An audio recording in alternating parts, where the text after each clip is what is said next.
Hi guys, this is Candy and yes, bumili nga pala ako ngayon ng Black & Decker multi-function glass chopper or kumbaga food processor na in short. So actually, before buying this, naghahanap ako sa online ng magandang review or magandang first impression sa product na to pero wala ako masyadong nakitang alam mo yun, yung magandang review or magandang first impression, meron man, hindi ko maintindihan kasi ibang lingwahe.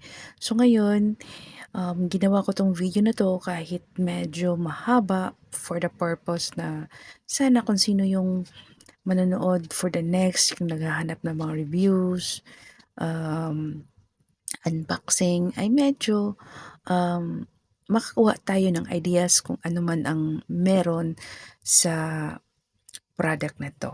So anyway, pasensya na kayo, andiyan ang aking pusa kasi curious lang siya masyado sa mga halimbawa dumarating na mga parcels, delivery, yung siya ang unang nagkakalkal sa bag.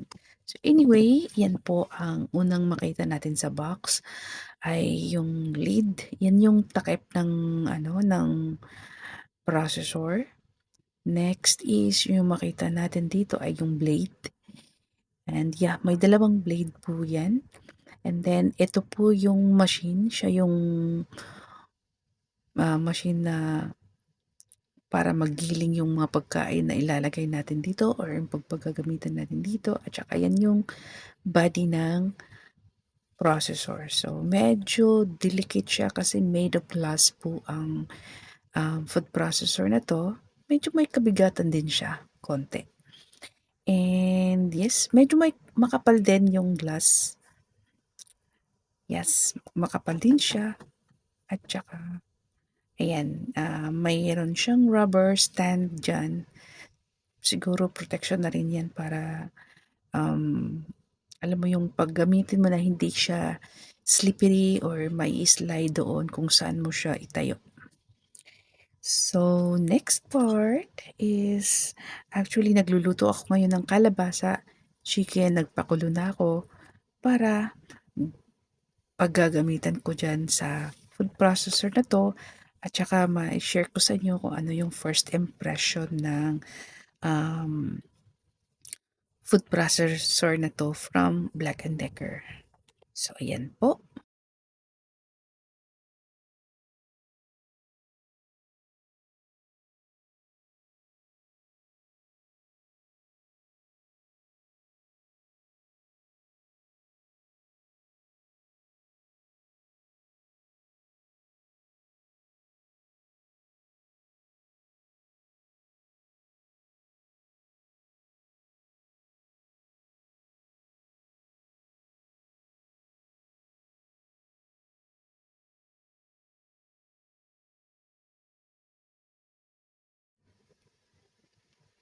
So, next po ay kumuha ako ng isang cut ng kalabasa, yung hindi pa naluto, kasi gusto kong tingnan kung ano yung hitsura niya pag yung hindi luto na mga gulay, anong hitsura niya pag ika-cut dito or ipo-process natin dito sa food processor na 'to.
So, ayan na guys, ayan na ang resulta sa pag-grind niya ng gulay na hindi luto, which is yung kalabasa. So, may katigasan po ang kalabasa. So, ayan na po. ang ganda ng resulta ng pagka-mince niya ng gulay. Maganda siya yung ilagay sa, alam mo yung lumpia. Oo. Yung halimbawa, yung carrots, kung gawin mo sa carrots, yan, sa lumpia. So, actually marami siyang features na kaya. Gulay, karne, at saka yung ice. So, interesado ako sa ice kasi gusto kong gumawa ng ice coffee. So, ayan. So, next natin gawin guys is yung niluto kong.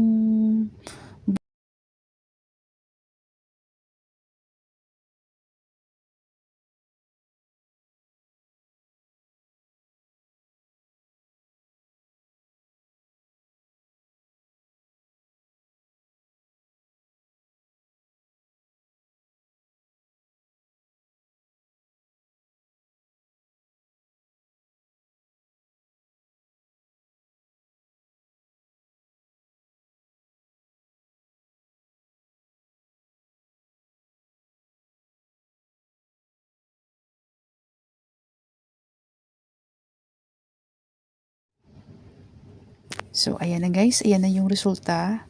Napakalambot niya. At saka yung, para siyang, paano ko siya sabihin? Alam mo yung dough. So anyway, wala akong term, hindi ko masabi kung anong term niyan. Basta ayan yung texture niya pag luto na yung i-grind mo.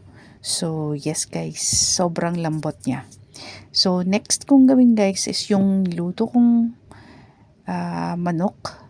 At yan, imimince ko din yan para mahalo ko yung dalawa. At saka i-ready ko na rin yan para sa pagkain ng aking pusa. So guys, let's move on to the next.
So ayan guys, natapos ko na pa-grind yung boiled chicken. So ayan din, parang paste na siya.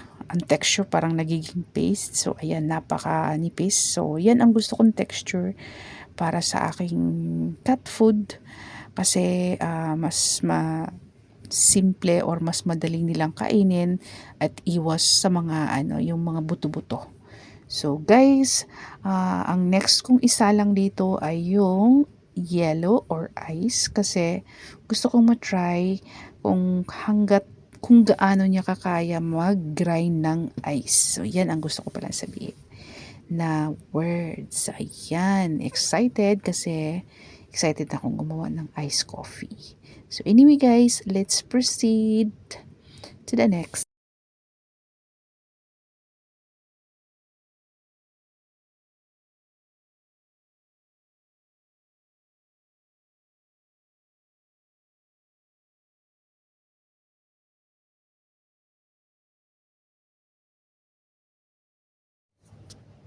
So, ayan na guys, yung finished product ng ice.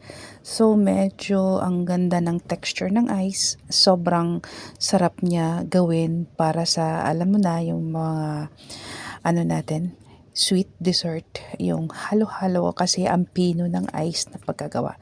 So, overall guys, as of the moment, gustong-gusto ko yung resulta ng pag-chop niya, pag-grind niya ng pagkain, manok, gulay.